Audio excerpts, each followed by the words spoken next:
सभी भक्तों को श्री शिवाय नमस्तुभ्यम। हर हर महादेव। ओम नमः शिवाय। जय महाकाल। शिवाय नमः। ओम। यदि आपको ऐसा लगता है कि आपके ऊपर किसी ने कुछ कर दिया है, कुछ उल्टा कर दिया है, या फिर आपके घर पर कुछ कर दिया है, आप कार्य सीधे करते हो और कार्य उल्टे हो रहे हो, तो पहली बात, गुरुजी ने इन सभी बातों का पहले तो खंडन किया है कि ऐसा कुछ होता नहीं कि आपके ऊपर कोई कुछ कर दे। ऐसा गुरुजी ने अपनी कथाओं में कई बार कहा है कि ऐसा कुछ होता नहीं। लेकिन फिर भी यदि आपको ऐसा लगता है कि किसी ने आपकी कोख बांध दी है जिससे आपको संतान और वंश की वृद्धि नहीं हो पा रही है, या फिर किसी ने कुछ ऐसा कर दिया है कि घर में समृद्धि नहीं हो पा रही है, घर पर किसी ने कुछ कर दिया, या आपको जो भी ऐसा कुछ भी ऐसा लगता है, तो एक विशेष दिन आप इस विशेष कार्य को, विशेष उपाय को कर सकते हो। पूज्य गुरु जी की कथा से सुनकर इस उपाय को हम आपको अच्छे से समझाने का प्रयास करेंगे, साथ ही आपको बताएंगे इस उपाय को करना कब है। पर पहले एक विशेष जानकारी कि ऐसा कुछ होता नहीं है।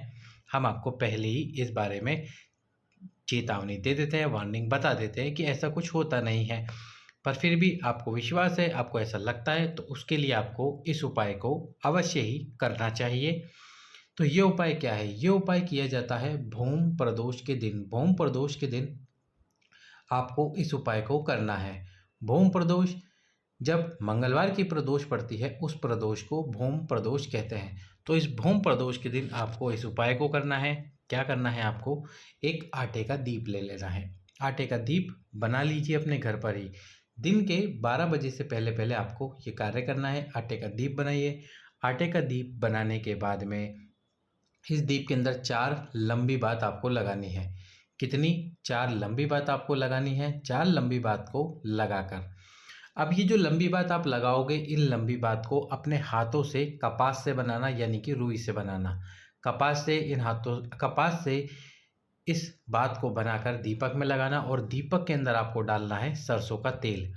सरसों का तेल डालने के साथ ही इसमें डालनी है थोड़ी सी सरसों, जो आप खाने में काम में लेते हैं, जिसको हम राई कहते हैं, काली सरसों इसके अंदर डालनी है।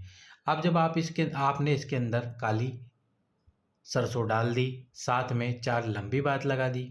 इसके बाद में यदि आपको ऐसा लगता है कि किसी ने आपकी कोख बांध दी है, आपको वंश वृद्धि, संतान प्राप्ति नहीं हो रही इस कारण से, तो आपको स्वयं के ऊपर से उसारना है, यानी कि स्वयं के ऊपर करना है। और यदि आपको ऐसा लगता है कि किसी ने आपके घर पर कुछ कर दिया है, तो आपको घर के ऊपर से, यानी घर के किसी भी एक कमरे में खड़े होकर ये कार्य करना है। या तो आप इस उपाय को शिव मंदिर में कर सकते हो, या फिर आप इस उपाय को अपने घर में कर सकते हो। क्या करना है आपको? दीपक जो आप लोगे, अब उस दीपक को पहले प्रज्वलित नहीं करना है। शिव मंदिर में ठीक 11:30 बजे भूम प्रदोष के दिन आपको शिव मंदिर में उपस्थित रहना है। आप उससे पहले भी पहुंच सकते हो, पर यह कार्य आपको 12 बजे से पहले पहले कर देना है भूम प्रदोष के दिन। अब आपको क्या करना है? यदि आपको ऐसा लगता है कि घर पर किसी ने कुछ करा है, तो घर के कमरे में खड़े होकर 3 बार उस दीपक को घड़ी की दिशा में घुमाना है, बिना प्रज्वलित किए।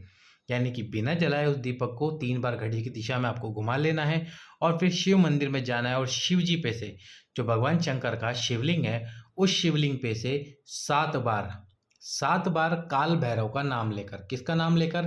काल भैरव, जो भगवान शंकर के एक स्वरूप है, काल भैरव का नाम लेकर 7 बार उस दीपक को शिव जी पे से घुमाना है। शिव जी पे से घुमाकर भगवान शंकर के सम्मुख में काल भैरव का नाम लेकर उस दीपक को वहीं पर प्रज्वलित कर देना है। ये तो हो गया घर के लिए। और यदि आपको ऐसा लगता है किसी ने आपके ऊपर कुछ कर दिया है, तो फिर आपको क्या करना है? सबसे पहले तो 3 बार वो दीपक अपने ऊपर से घुमा लेना है, बिना प्रज्वलित करे। मंदिर के अंदर बैठकर भी आप ये कार्य कर सकते हैं। और उसके बाद 7 बार भगवान शंकर पे से वही काल भैरव का नाम लेते हुए आपको वो दीप घुमाना है, काल भैरव का नाम लेते हुए। शिव जी पे से 7 बार वो दीप काल भैरव का नाम लेकर घुमाते हुए, फिर उस दीप को शिव शंकर के सम्मुख में रख देना है और दीप को प्रज्वलित कर देना है। किसी ने कुछ कर रखा है, कुछ भी आपको ऐसा फील होता है, वो सब कुछ इस भूम प्रदोष के दिन समाप्त हो जाएगा, यदि आप ये आटे के दीप वाला उपाय करते हो। अब इसी तरह हम आपको एक और उपाय बताते हैं आटे के दीप वाला, जो है आपको आपकी मनोकामनाओं की पूर्ति करवाने के लिए। मनोकामनाओं की पूर्ति कराने के लिए। और एक बात, जो दीप आपको प्रज्वलित करना है 7 बार शिवजी पे से घुमाकर, वो ठीक दिन के 12 बजे ही प्रज्वलित करना है। 1-2 मिनट ऊपर नीचे हो सकता है, लेकिन कोशिश कीजिएगा ठीक दिन के 12 बजे उस दीप को आप प्रज्वलित कर दें।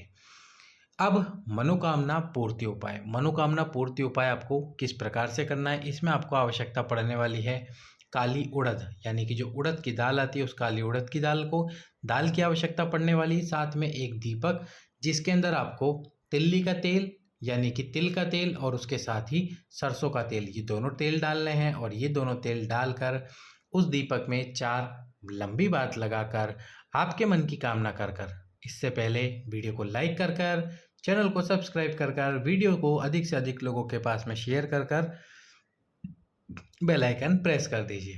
तो इसके बाद आपको क्या करना है, उसमें सरसों का तेल और साथ में तिल का तेल डालना है। सरसों और तिल का तेल डालकर 4 लंबी बात लगाकर जो काली उड़द आती है यानी उड़द की दाल आती है उसको भगवान शंकर के सम्मुख में रख देना है। और काल भैरव का स्मरण करते हुए, आपको भगवान शंकर का ही स्वरूप है काल भैरव, उनका स्मरण करते हुए उस दीप को प्रज्वलित करना है। आपकी जो कामना है उस कामना को बोलते हुए और इस दीपक को, जो काली उड़द आपने शिव जी के सम्मुख में रखी है, उसके ऊपर रख देना है। आपकी जो भी कामना है उस कामना को बोलिए, बाबा भोलेनाथ इस भौम प्रदोष के दिन इस एक दीपक से आपकी सभी मनोकामनाओं को कर देंगे पूर्ण। सभी भक्तों को श्री शिवाय नमस्तुभ्यम। हर हर महादेव।